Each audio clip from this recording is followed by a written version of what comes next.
सभी स्टूडेंटों को good morning. आज सुबह की क्लास लोकतंत्र में क्लास 10 और 12 दोनों क्लासों का होगा। ये 10 और 12 दोनों क्लासों का होगा। लोकतंत्र लोकतंत्र में टॉपिक चल रहा था हमारा राष्ट्रपति। कौन सा टॉपिक चल रहा था? राष्ट्रपति टॉपिक चल रहा था।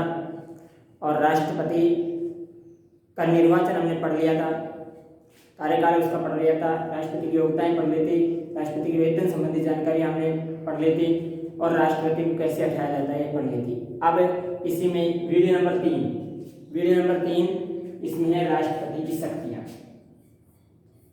क्या है? राष्ट्रपति की शक्तियां।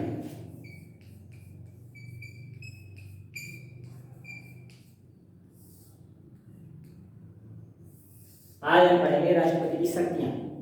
राष्ट्रपति की शक्तियां दो प्रकार की होती हैं। कितने प्रकार की होती हैं? दो प्रकार की राष्ट्रपति को शक्तियां प्राप्त हैं। पहली है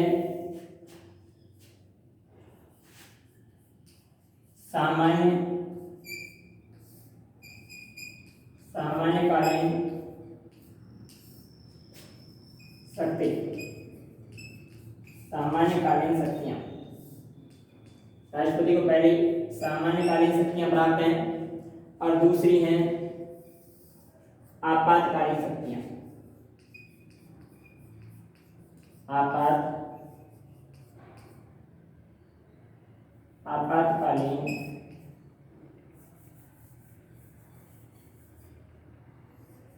आपातकालीन शक्तियां। ये दो प्रकार की शक्तियां राष्ट्रपति को हैं। राष्ट्रपति की जो शक्तियां दे रखी हैं राष्ट्रपति को, वो सामान्यकालीन शक्तियां हैं और आपातकालीन शक्तियां हैं। दो प्रकार की शक्ति राष्ट्रपति को दे रखी है। दो प्रकार की शक्ति दे रखी है। पहले हम सामान्यकालीन शक्तियां पढ़ेंगे, इसके बाद हम आपातकालीन शक्तियां पढ़ेंगे। राष्ट्रपति की जो शक्तियां होती हैं सामान्यकालीन शक्ति। सामान्यकालीन शक्ति में पहली शक्ति है कार्यपालिका की शक्ति।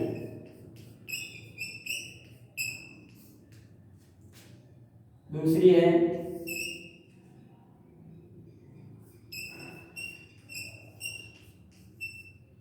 विधायी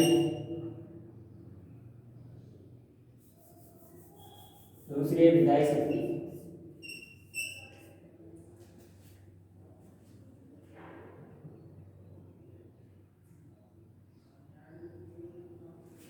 विधायी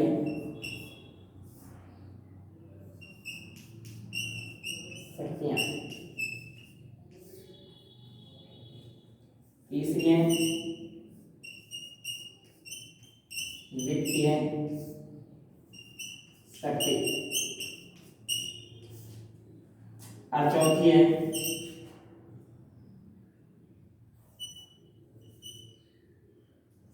वैदेशिक शक्ति। पांचवी है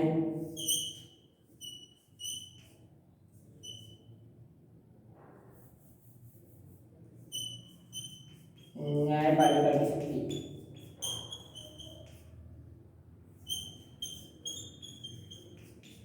यानी न्यायिक शक्ति। और छठी है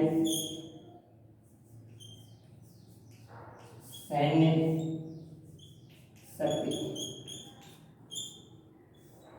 तो अनेक शक्तियां राष्ट्रपति को दे रखी है। सामान्यकालीन शक्तियों में मुख्य रूप से कार्यपालिका शक्ति, विधायी शक्ति, वित्तीय शक्ति, न्यायिक शक्ति, वैदेशिक शक्ति और सैन्य शक्ति, ये शक्तियां राष्ट्रपति को सामान्यकालीन स्थिति में दे रखी है। अब हम सबसे पहले बात करेंगे कार्यपालिका की शक्ति। राष्ट्रपति को कार्यपालिका की शक्ति दे रखी है और कार्यपालिका में राष्ट्रपति को क्या दिया गया है? कार्यपालिका यानी किसी भी कार्य को करने की राष्ट्रपति को शक्ति है। कार्यपालिका की जो शक्ति है, इस कार्यपालिका की शक्ति में नियुक्ति करता है राष्ट्रपति। क्या करता है? नियुक्ति करता है। राष्ट्रपति नियुक्ति करता है। अब नियुक्तियों में जो राष्ट्रपति को दे रखा है, नियुक्तियों में कार्यपालिका की शक्ति के रूप में राष्ट्रपति सबसे पहले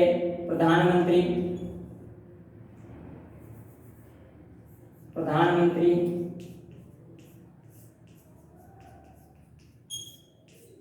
व मंत्रिपरिषद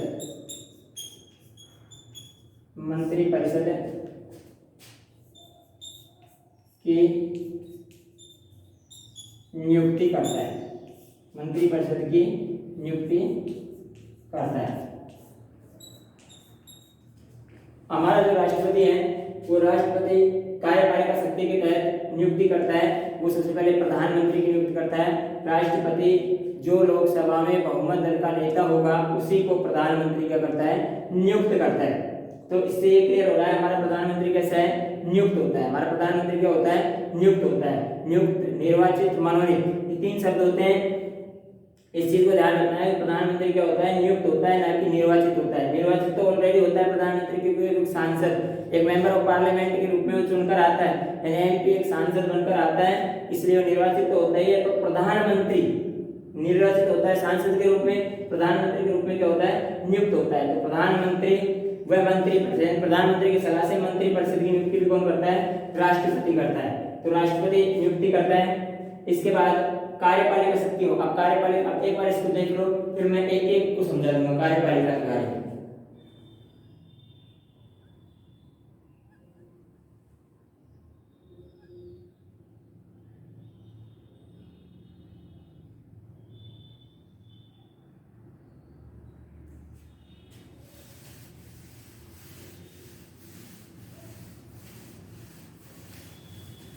प्रधानमंत्री की नियुक्ति करता है। प्रधानमंत्री की नियुक्ति के बाद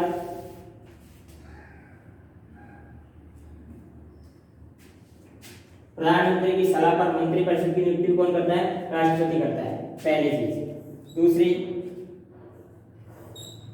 किसी में है कार्यपालिका शक्ति में, राज्यों में राज्यपाल की,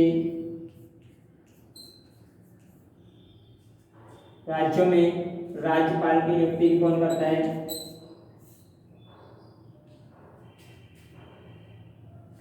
राज्यों में राज्यपाल की नियुक्ति भी कौन करता है, राष्ट्रपति करता है।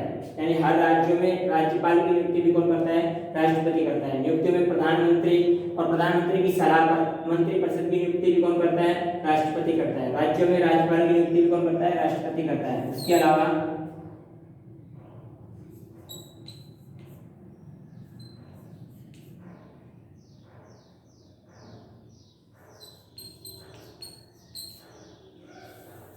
महान्यायवादी की नियुक्ति, अटॉर्नी जनरल होता है महान्यायवादी, यानी लो, भारत सरकार का लो जो अधिकारी होता है, वकील होता है महान्यायवादी, उसकी नियुक्ति भी कौन करता है, राष्ट्रपति करता है। जो वर्तमान में कौन है, के वेणुगोपाल हमारे वर्तमान में महान्यायवादी है। ये महान्यायवादी की नियुक्ति भी कौन करता है, राष्ट्रपति करता है। तीसरे रूप में बात करें, नियुक्तियों की बात कर रहे हैं हम, कार्यपालिका शक्ति में ध्यान रखना है। CAG यानी नियंत्रक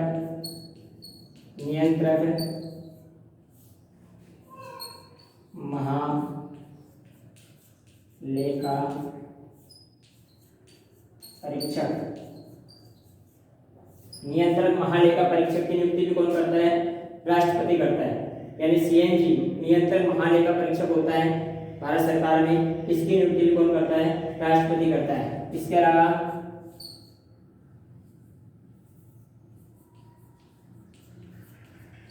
सर्वोच्च न्यायालय व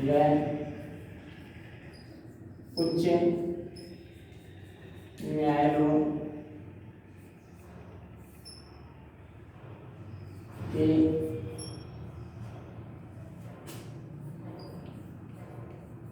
मुख्य न्यायाधीश व न्यायाधीशों की नियुक्ति। राष्ट्रपति हमारे सर्वोच्च न्यायालय और उच्च न्यायालय सर्वोच्च न्यायालय जो भारत का दिल्ली में स्थित है, और उच्च न्यायालय अलग अलग राज्यों में होते हैं। यानी सर्वोच्च न्यायालय और उच्च न्यायालय के जो मुख्य न्यायाधीश होते हैं और न्यायाधीश होते हैं उनकी नियुक्ति भी कौन करता है? राष्ट्रपति करता है। तो राष्ट्रपति प्रधानमंत्री और मंत्रिपरिषद की नियुक्ति करता है। प्रधानमंत्री की सलाह पर मंत्रिपरिषद की नियुक्ति करता है, राष्ट्रपति ध्यान रखना है। राज्यों में राज्यपालों की नियुक्ति करता है। महान्यायवादी की नियुक्ति करता है जो अटॉर्नी जनरल होता है। लो वकील भारत सरकार का कानून विशेषज्ञ होता है। और सीएनजी नियंत्रक महालेखा परीक्षक होता है जो वित्त का व्यवहार देखता है। वित्त व्यवहार यानी आर्थिक सर्वेक्षण, लेखा जो होता है, लेखा अन्वेषण जिसको कहते हैं, उसकी देखरेख कौन करता है? सीएनजी अधिकारी करता है, जो हमारे राजीव महर्षि है। वर्तमान में कौन है? राजीव महर्षि। सर्वोच्च न्यायालय व उच्च न्यायालयों के न्यायाधीशों की नियुक्ति भी कौन करता है? राष्ट्रपति करता है। तो ये तमाम चीजें कार्यपालिका शक्ति में आती है। किसमें आती है? कार्यपालिका शक्तियों में इन सारी चीजों की नियुक्ति करता है। वही कार्यपालिका शक्ति में और बात करें तो प्रधानमंत्री से सलाह भी ले सकता है। राष्ट्रपति प्रधानमंत्री से अपने किए हुए कार्यों की सलाह मांग सकता है कि आप क्या कार्य कर रहे हो। उनकी परामर्श संबंधी सलाह भी प्रधानमंत्री और राष्ट्रपति के बीच होते हैं। ये सब किसमें आते हैं? कार्यपालिका शक्ति में आती है। ठीक है ना, ये कार्यपालिका शक्ति है। इसके बाद दूसरी शक्ति वैधानिक शक्ति।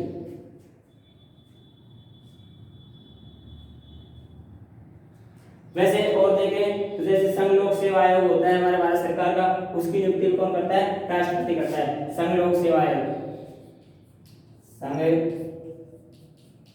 लोक सेवा आयोग, इसके अध्यक्ष और सदस्य। संघ लोक सेवा आयोग जो होता है यूपीएससी, संघ लोक सेवा आयोग के अध्यक्ष और सदस्यों की नियुक्ति कौन करता है? राष्ट्रपति करता है। ये भी कार्यपालिका शक्ति में आएगा। कार्यपालिका शक्ति में नियुक्ति और परामर्श संबंधित चीजें राष्ट्रपति की दे रखी है। ठीक है,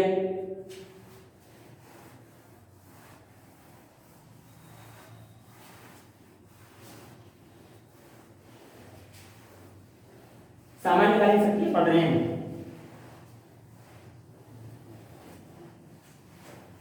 अब सामान्यकालीन शक्तियों में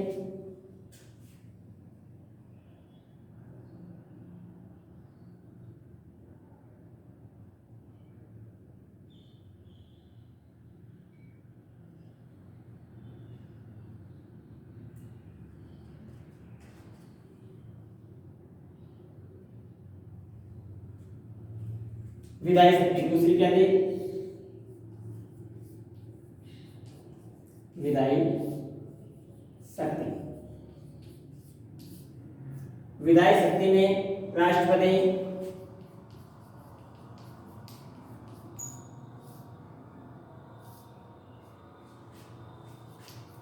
संसद का सत्र आहूत करता है।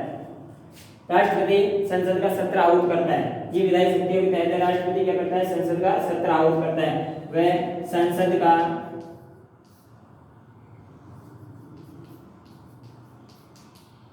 सत्र का अवसान करता है। राष्ट्रपति संसद का सत्र भी आहूत करता है और राष्ट्रपति संसद का सत्र का अवसान करता है, यानी समाप्ति की घोषणा भी कौन करता है? राष्ट्रपति करता है। ये ध्यान रखना है, संसद का सत्र आहूत कौन करता है? राष्ट्रपति करता है। किसके तहत करता है? विधायी शक्तियों के तहत। संसद सत्र का अवसान यानी सत्र की समाप्ति भी करता है। यहाँ आहूत करता है यानी आयोजित तो करता है, पर इसकी अध्यक्षता कौन करता है? इस चीज को ध्यान रखना है। इसकी अध्यक्षता कौन करेगा? लोकसभा अध्यक्ष। कौन करेगा? लोकसभा अध्यक्ष। अध्यक्ष तो इसकी कौन करेगा? अध्यक्षता लोकसभा अध्यक्ष करेगा। राज्यसभा में सभापति करेगा, जो राज्यसभा का सभापति होगा जिसको उपराष्ट्रपति बोलते हैं वो करेगा। तो संसद का सत्र आहूत करता है, संसद का सत्र का अवसान करता है। दूसरा संयुक्त सत्र का आयोजन। संयुक्त सत्र यानी लोकसभा और राज्यसभा का संयुक्त सत्र का आयोजन भी कौन करता है? राष्ट्रपति आहूत करता है, उसको बुलाता है। संसद सत्र का आयोजन कौन करता है? राष्ट्रपति करता है। वहां इसकी अध्यक्षता कौन करेगा? लोकसभा अध्यक्ष करेगा, ना कि सभापति। इस चीज का ध्यान रखना है। इसके अलावा संयुक्त सत्र का आयोजन करता है समवेत सत्र में भाषण, राष्ट्रपति संविधान सत्र में भाषण करता है। अब इसकी देखो कि राष्ट्रपति है, जो नई लोकसभा होती है, नई लोकसभा के गठन, नई लोकसभा के गठन के समय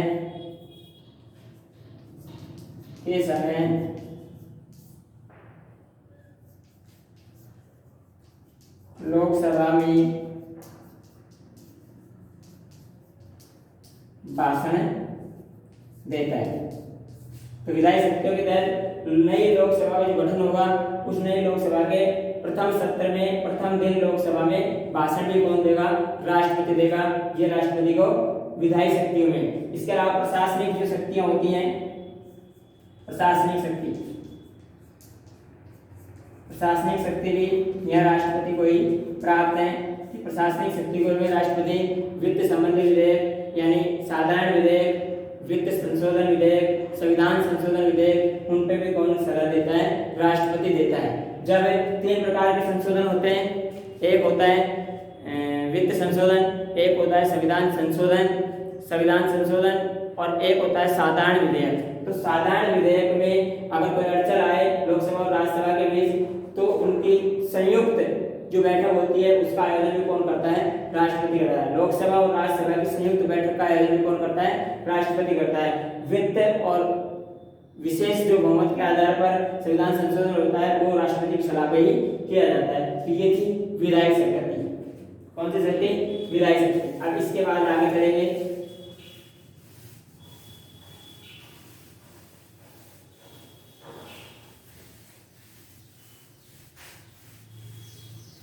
विधायी शक्ति के बाद में अगली शक्ति है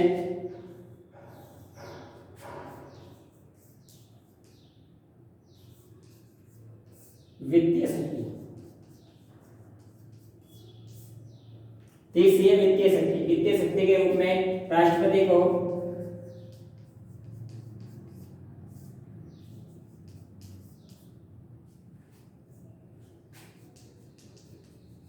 संचित निधि,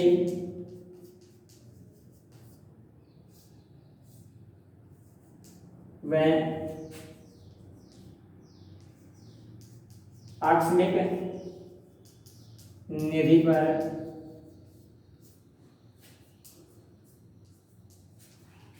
अधिकार, यानी हमारे राष्ट्रपति को संचित निधि होती है जो अनुच्छेद 266 में दे रखी है। किसमें दे रखी है? 266 में संचित निधि दे रखी है। संचित निधि व आकस्मिक निधि, कौन सी? आकस्मिक निधि, ये 267 में दे रखी है। किसमें? अनुच्छेद 267 में आकस्मिक निधि दे रखी है। इस पर पूर्ण अधिकार भी किसका होता है? राष्ट्रपति का होता है। वित्तीय शक्तियों के रूप में, वित्तीय शक्तियों के रूप में वित्तीय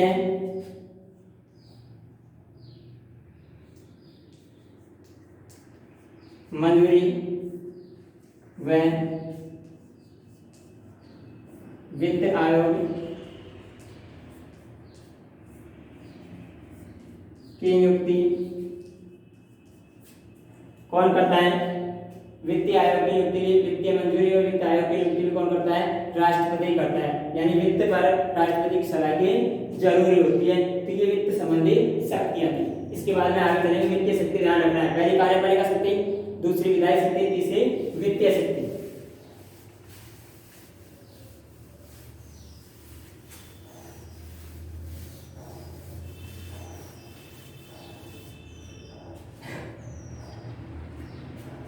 अब है चौथी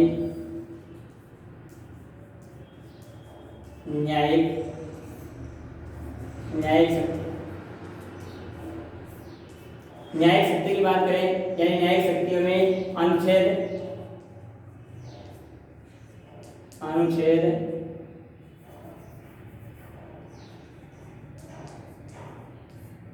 72 के तहत, अनुच्छेद 72 के तहत न्यायिक शक्ति में अनुच्छेद 72 के तहत राष्ट्रपति को किसी भी अपराधी व्यक्ति को क्षमा करने का अधिकार दिया गया है। कोई भी अपराधी व्यक्ति अगर अपने को न्यायालय जुडिशियल के रूप में तो हमारे एससी है, सुप्रीम कोर्ट है, एचसी है, हाई कोर्ट है और जिला कोर्ट है, डिस्ट्रिक्ट कोर्ट है। ये 3 कोर्ट दे रखे हैं। इन 3 कोर्टों में अगर हम सेशन न्यायाधीश या जिला न्यायाधीश जिला सेशन न्यायालय में हम केस हार जाते हैं तो हाई कोर्ट में अपील कर सकते हैं। हाई कोर्ट के बाद हम सुप्रीम कोर्ट जा सकते हैं। ये 3 ही न्यायिक प्रणाली है, 3 प्रकार की न्यायिक प्रणाली है। सुप्रीम कोर्ट के बाद में फैसला हो जाता है। इसके बाद अगर कोई व्यक्ति चाहे तो वो राष्ट्रपति के पास भी अपनी दरखास्त लगा सकता है माफी के लिए या सजा को कोई भी तरह का कम कराने के लिए या किसी भी प्रकार की उसको अगर अड़चन हो तो राष्ट्रपति के पास जा सकता है। अनुच्छेद 72 के तहत राष्ट्रपति किसी भी अपराधी व्यक्ति को पूर्णतः माफ भी कर सकता है, उसकी सजा को कम भी कर सकता है और उसको कुछ समय के लिए निलंबित भी कर सकता है। तो अनुच्छेद 72 के तहत में उसको शक्तियां दे रखी हैं, न्यायिक शक्तियां राष्ट्रपति को। कौन सी शक्तियां हैं? न्यायिक शक्तियां, ठीक है ना। न्यायिक शक्तियां अनुच्छेद 72 में दी गई है। किसमें दी गई है? अनुच्छेद 72 में उसको अपराधी को सजा को माफ करने का। वैसे यहाँ चैलेंज आप नहीं कर सकते, यहाँ आप एक माफी के लिए दरखास्त लगा सकते हो राष्ट्रपति के तहत। राष्ट्रपति चाहे तो 72 अनुच्छेद 72 के तहत वो आपको माफ भी करते हैं, आपकी सजा भी कम कर सकता है। बाकी आपको कोर्ट में अगर कहीं विरुद्ध जाना है, किसी के विरुद्ध जाना है तो आप एससी और डीसी कोर्ट के विरुद्ध ही जा सकते हो, ना कि राष्ट्रपति के विरुद्ध। राष्ट्रपति के पक्ष में जाकर उससे माफी मांग सकते हो, ठीक है ना। न्यायिक शक्ति के बाद में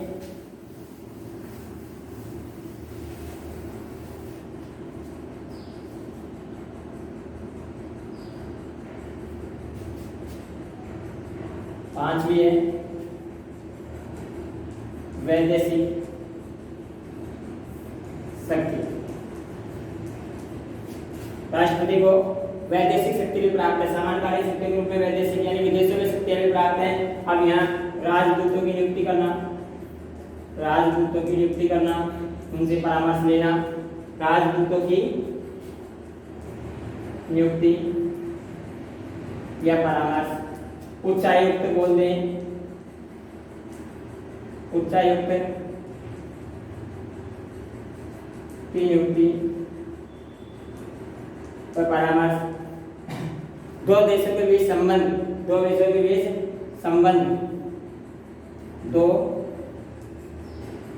देशों के बीच, दो देशों के बीच संधि व समझौते भी राष्ट्रपति द्वारा ही किए जाते हैं, ठीक है ना। राजदूतों की नियुक्ति, उच्चायुक्तों की नियुक्ति वैदेशिक शक्तियों में आएंगी। दो देशों के बीच संधि व समझौते की जो राष्ट्रपति द्वारा ही किए जाते हैं। दो देशों के बीच हमारा जो संचालन होता है अंतर्राष्ट्रीय स्तर पर, जो भी सैन्य हो या फिर कूटनीतिक हो, यानी कूटनीतिक कौन होता है? राष्ट्रपति होता है। दो देशों के बीच संधि और समझौते, व्यापार संबंधित जो समझौते होते हैं, जो संधियां होती हैं, वो तमाम किसके माध्यम से होती हैं? राष्ट्रपति के रूप में होती है। राष्ट्रपति हमारा क्या होता है?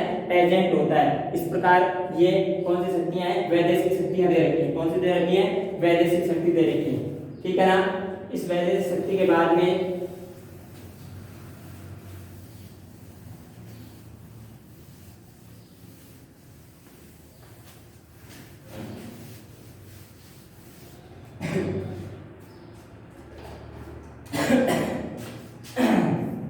सैन्य शक्ति।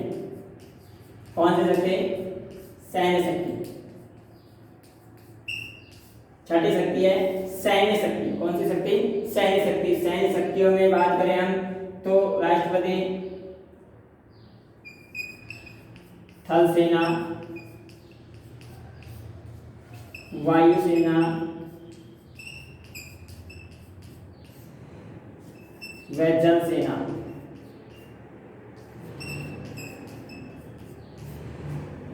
थल सेना, वायुसेना और जल सेना का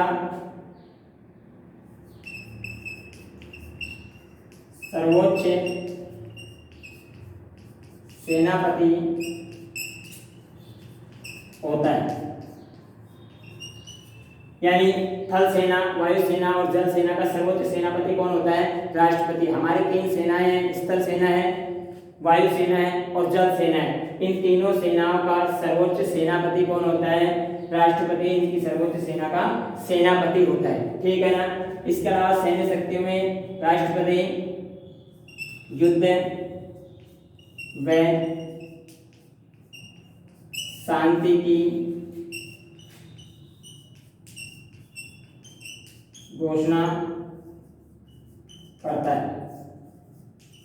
सैन्य शक्तियों से राष्ट्रपति, कोई भी युद्ध हो रहा है तो युद्ध को शांति की घोषणा कौन करता है? राष्ट्रपति। कोई भी युद्ध है उस युद्ध को रोकना यानी विराम देने की घोषणा भी किसके माध्यम से होते हैं? राष्ट्रपति के माध्यम से होती है। तो ये राष्ट्रपति की यानी सैन्य शक्तियां हैं, ठीक है।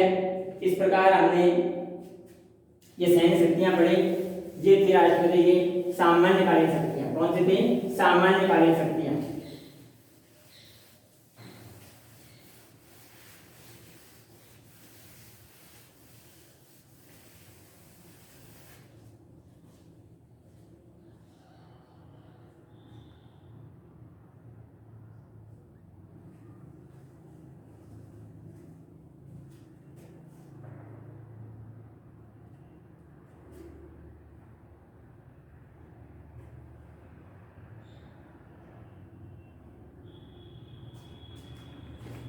दो प्रकार की शक्ति है राष्ट्रपति को, सामान्यकालीन शक्ति है और आपातकालीन शक्ति है। तो सामान्यकालीन शक्ति हमने पढ़ ली। इसमें हमने क्या पढ़ा? सामान्यकालीन शक्तियों में पहली पढ़ी हमने कार्यपालिका शक्ति। कौन सी पढ़ी? कार्यपालिका शक्ति। दूसरी हमने पढ़ी विधायी शक्ति। कौन सी पढ़ी? विधायी शक्ति। तीसरी हमने पढ़ी वित्तीय शक्ति। कौन सी शक्ति? वित्तीय शक्ति। चौथी हमने पढ़ी न्यायिक शक्ति। कौन सी शक्ति? न्यायिक शक्ति। पांचवी हमने पढ़ी वैदेशिक शक्ति। कौन सी शक्ति? वैदेशिक शक्ति। और छठी हमने पढ़ी है सैन्य शक्ति। कौन सी शक्ति? सैन्य शक्ति। और इसके बाद एक और बात करो तो एक अध्यादेश की शक्ति और होती है राष्ट्रपति। कौन सी होती है? अध्यादेश। इस अध्यादेश जारी करने की शक्ति भी राष्ट्रपति को होती है।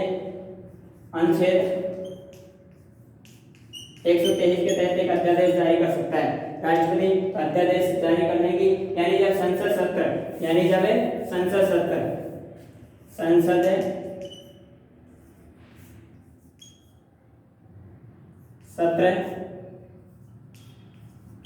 नहीं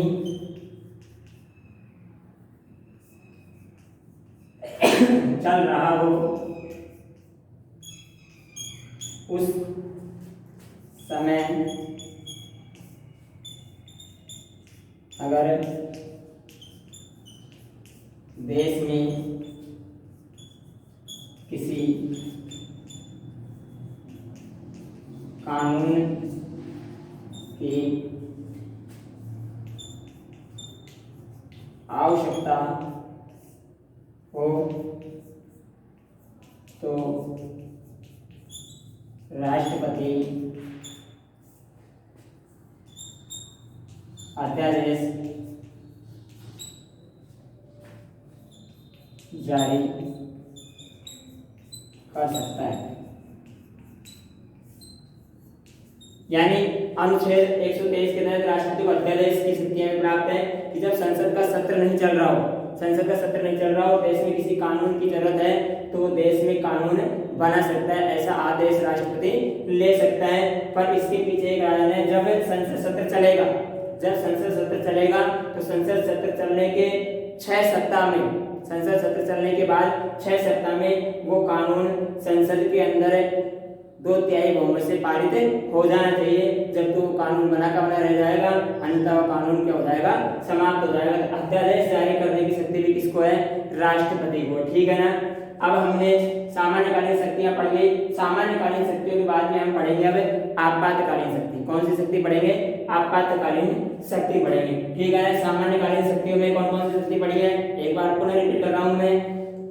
सामान्यकालीन जो शक्तियां हैं इसमें राष्ट्रपति को कार्यपालिका की शक्ति दे रखी है, विधायी शक्ति दे रखी है, वित्तीय शक्ति दे रखी है, न्यायिक शक्ति दे रखी है, वैदेशिक शक्ति दे रखी है, सैन्य शक्ति दे रखी है और अध्यादेश संबंधित शक्तियां दे रखी है, ठीक है ना। ये सामान्यकालीन शक्तियां थी राष्ट्रपति की। कौन सी थी? सामान्यकालीन शक्तियां।